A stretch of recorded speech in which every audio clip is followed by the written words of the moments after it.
In a world where mammoths roamed the frozen tundra and cave lions hunted in coordinated packs, early humans lived on the razor's edge of survival. There was no guaranteed shelter, no steady supply of food, and danger lurked around every corner. But between ancient bones and long cold fire pits, a surprising story begins to take shape. A story not of constant death, but of endurance, of age, of survival well beyond what we imagine. We've long assumed that prehistoric life was short and brutal, and to an extent, it was. Yet recent research reveals that some ancient humans lived far longer than we typically believe, sometimes even reaching ages we now consider elderly. Let's uncover the truth about how long our ancestors really lived. To understand prehistoric longevity, we first need to clear up a common misconception: the meaning of life expectancy. When we hear that people in ancient times had a life expectancy of 30 years, we tend to assume that most died around that age. But that's not quite accurate. What this number often reflects is the average life expectancy at birth, a statistic that's heavily influenced by infant mortality. In regions with poor medical care, even today, high child mortality can pull average life expectancy well below 60. But those who survive the perilous early years often live nearly as long as those in wealthier nations. The same was true in prehistory. If a child made it past the age of 5 or 10, their chances of reaching adulthood and even old age increased dramatically. Anthropologists have frequently cited a life expectancy of 20 to 35 years for prehistoric humans. But again, this is largely due to infant and childhood death. In fact, fossil evidence shows clear signs of aging in many individuals' worn teeth, arthritic joints, and even spinal degeneration. These were not the bodies of the young. So how old did people actually get? A study of 12 traditional societies across 4 continents offers key insights. 5 lived entirely by hunting and gathering. 4 combined that with horticulture, and the rest had adopted some modern practices while retaining foraging roots. The findings? Roughly 63% of children survived to age 15, and 68% of those reached 45. Among the most traditional groups, life expectancy at birth ranged from 21 to 37 years. But those who made it to 45 often lived another 14 to 24 years, with many reaching their 60s.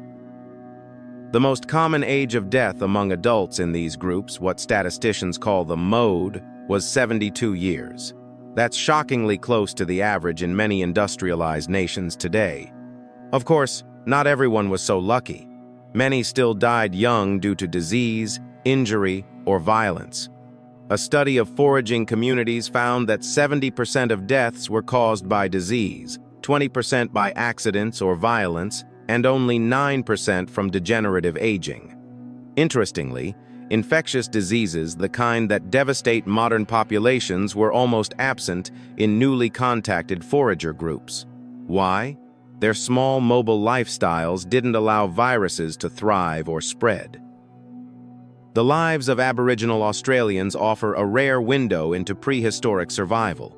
Despite high infant mortality and frequent interpersonal conflict, historical accounts describe elders reaching 70, 80, and even 90 years of age without access to modern medicine. They lived physically demanding lives, ate natural foods, and were supported by strong kinship networks. While they're not direct proxies for Paleolithic humans, their histories show what was possible under similar conditions. Across traditional societies, the elderly aren't viewed as burdens but as vital sources of knowledge and wisdom. Among the Inuit of the Arctic, elders teach skills like animal tracking and weather interpretation. In the Amazon, Shipibo shamans serve as healers of both body and spirit. In Aboriginal communities, councils of elders settle disputes through ancient laws. Even when they're no longer physically productive, elders are revered, cared for, and integrated into social life. But what about those cultures where old age meant abandonment? In times of extreme hardship, some cultures practice geronticide, the killing or abandonment of the elderly. Among the Inuit, there are tales of elders choosing to remain behind during harsh winters to preserve resources for the young. Similar stories come from drought-stricken regions of Africa and Australia. While heartbreaking, these were often voluntary sacrifices, deeply rooted in love and survival, not cruelty. However, in rare cases, geronticide was forced. The Aruli, a Germanic tribe, reportedly executed elders as part of ritual. But such acts were exceptions, not the norm, especially among hunter-gatherers, who typically showed remarkable compassion for their aged. We now turn the clock back 2 million years to Homo erectus, an early human ancestor. In the Georgian site of Dmanisi, archaeologists unearthed 5 skulls and skeletal remains from a diverse ancient population. One skull, Skull 4, or the Old Man of Dmanisi, stood out. He had lost all but one tooth, and his jawbone showed that he'd lived years without being able to chew. He couldn't eat raw meat or plants. Without help, survival would have been impossible. Yet he lived, which means others must have fed him, cared for him, and kept him safe. For a creature once thought to live fast and die young, this was revolutionary. His estimated age?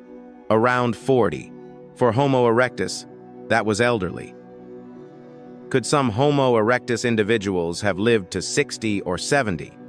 It's possible. Chimpanzees can live up to 60 in the wild and even 80 in captivity. Gorillas and orangutans have reached similar ages. So while rare, longer lifespans among Homo erectus weren't impossible. Estimates suggest that about 10% of them reached 30 and 5% reached 50. Calculating from age 15 rather than birth would likely reveal an even higher percentage of long-lived individuals. Neanderthals' closest extinct relatives offer even more insight. Despite their tough lives, many lived into middle or old age. One famous case is Shanidar, found in Iraq.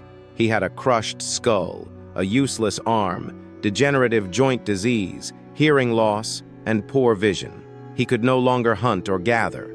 Yet he lived into his 40s or 50s because others protected him, fed him, and stood by him. His survival is a testament to Neanderthal empathy and perhaps the earliest example of prehistoric healthcare. Shanidar wasn't alone. In France, another Neanderthal skeleton showed signs of severe tooth loss, yet he also lived for years afterward. Cro-Magnon I, a modern human from 30,000 years ago, had neurofibromatosis and severe arthritis. Despite these conditions, he lived into his 40s or 50s and was buried with care, suggesting a deep social bond. It's easy to imagine early humans dying young, devoured by predators or felled by disease, and many did. But for those who made it through the brutal early years, old age was not unusual. They aged with wrinkles, ailments, and limitations just like us. But they also aged with dignity, surrounded by those who valued their wisdom, stories, and presence. The myth that humans rarely lived past 30 in prehistory is just that, a myth. Ancient people grew old, loved, taught, and were remembered. And that perhaps is the most human truth of all.